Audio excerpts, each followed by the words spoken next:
This is a video about renting a Dyna SC-16 firewood processor.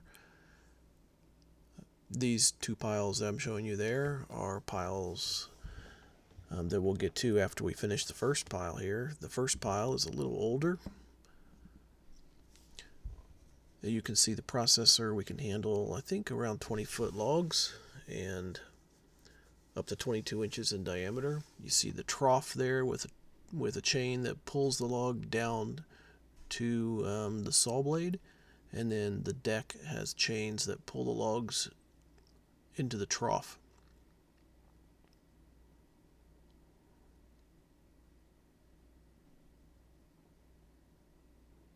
That's Alan. He helped me for the day, and my brother. We are splitting these smaller pieces in two. That's a 6-way wedge.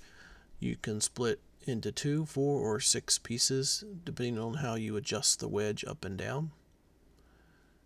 That conveyor belt folds up for transport. You can raise and lower and adjust the speed of the conveyor. I'm loading with the tractor here because the way I had to park the processor beside the wood pile made it too difficult to use the excavator. It was a lot of moving back and forth, and I didn't want to tear up the ground, so I just grabbed the tractor with some hay forks, and that worked just fine.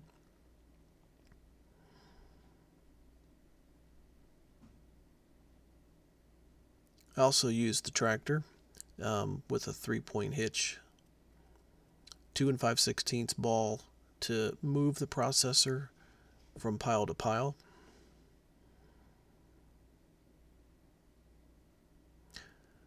I rented the processor at 8 o'clock in the morning, and we got started to work about 9:30.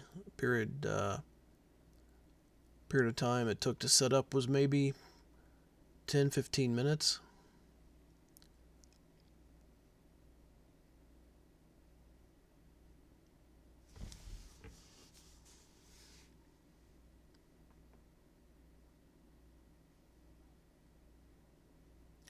I use IBC totes for firewood, for storing the firewood. It keeps the firewood off the ground and mostly dry.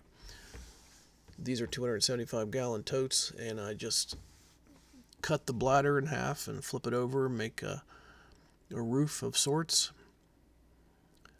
I'm bringing a couple of totes over to the pile so my brother can start loading the totes.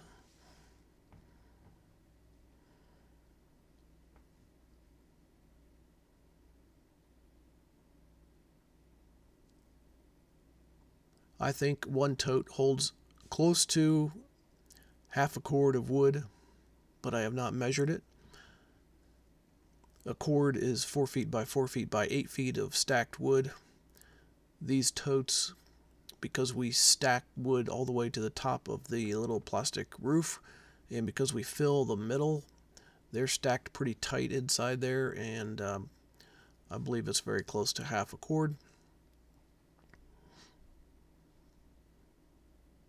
I have them numbered so that I can burn the oldest wood first. The driest wood should be the oldest wood.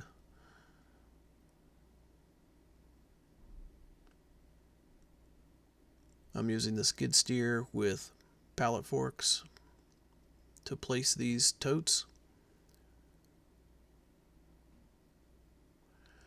Now we move the processor. We've gone on to pile number 2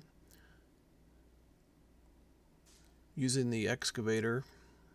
This is the first time I've used this machine.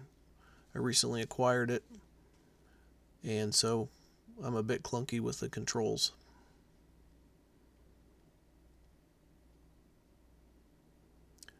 This first pile is smaller diameter trees. I separated them based on diameter size because it would make it easier for using the 6-way wedge. You could just move it to a 4-way, and then when you move to the bigger pile, you can move it to 6-way. I think a lot of these smaller trees we ended up splitting with 6-way, and you'll see the difference in the results later. That is that's a locust tree that I just recently cut. It's green. Everything else is standing dead oak mostly.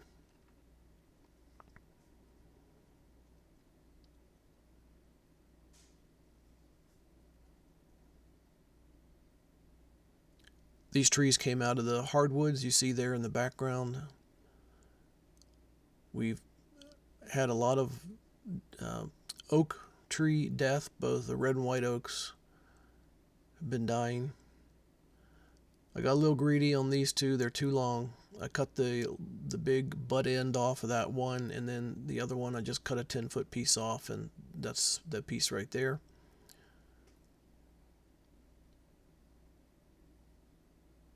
I leave my firewood standing dead, until I'm ready to process it. All these trees came out of the woods over the last 10 months or so. Most of the work involved with firewood and at least with using a processor, most of the work is getting the trees out of the woods. Once you've got the processor, the wood goes real quick.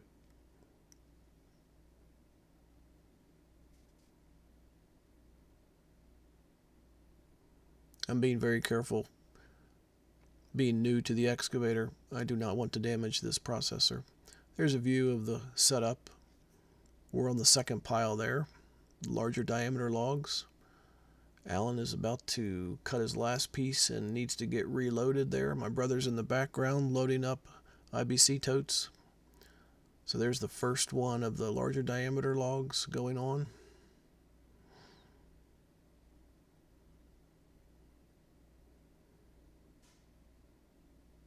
Even with a 6-way wedge, some of these pieces are too big, and I'll show you that at the end of the video. There's some of the IBC totes at the end of the day. The processor has been cleaned and is hooked up to my truck, ready to be returned at 8 o'clock the next morning to the guy who rented it to me.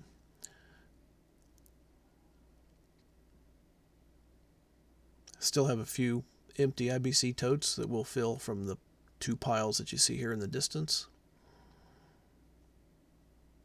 The first pile has some pretty big chunks in it. Many of those will need to be resplit with my little hydraulic splitter.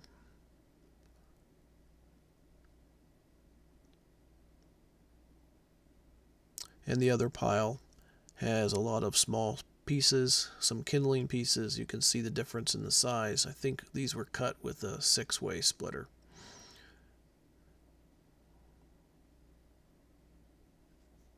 There's the final tally of IBC totes.